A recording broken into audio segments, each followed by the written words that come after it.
প্রিয় শিক্ষার্থী বন্ধুরা, বেশ কিছুদিন যাবৎ বাংলাদেশের রাজনৈতিক পরিস্থিতি টালমাটাল অবস্থায় রয়েছে। সেই সাথে সাথে তোমাদের 2024 সালের এইচএসসি ও সমমানের পরীক্ষায় হযবরল অবস্থায় বিরাজ করছে। ইতিমধ্যে তোমাদের অধিকাংশ পরীক্ষা শেষ হয়ে যাওয়ার কথা থাকলেও এখনও তোমাদের পরীক্ষা শেষ হয়নি। অধিকাংশ পরীক্ষা এখনও তোমাদের বাকি রয়েছে।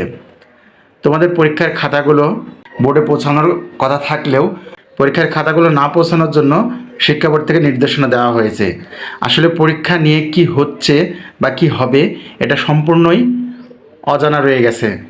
আদৌ তোমাদের পরীক্ষা কমপ্লিট করা হবে নাকি তোমাদের অটো পাসের মাধ্যমে পাস দেওয়া হবে, এই নিয়ে এখনও ধোঁয়াশা রয়ে গেছে।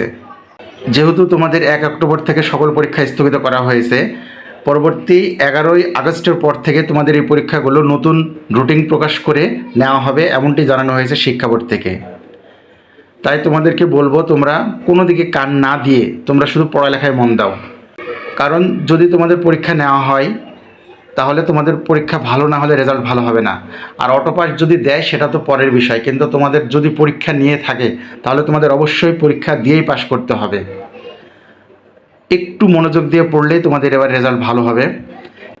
কারণ পরীক্ষা শুরু থেকে তোমাদের পরীক্ষায় একটা হযবরল অবস্থান বিরাজ করছে, যার কারণে অনেকে ধারণা করছে যে শিক্ষা বোর্ড থেকে তোমাদের খাতা দেখা একটু শৈথিল্যতা অবলম্বন করে তোমাদের যেন পাস করানো হয় সেই ব্যবস্থাটা করা হবে। কিন্তু শুধু পাস করলে হবে না, তোমাদের ভালো রেজাল্ট করতে হবে। আর ভালো রেজাল্ট করতে হলে তোমাদের পড়তে হবে। বুঝতে পারছি তোমাদের পড়ালেখায় একটু বিঘ্ন ঘটছে, কারণ পরীক্ষার প্রস্তুতি নেওয়ার পরে তোমাদের পরীক্ষাগুলো স্থগিত করা হচ্ছে।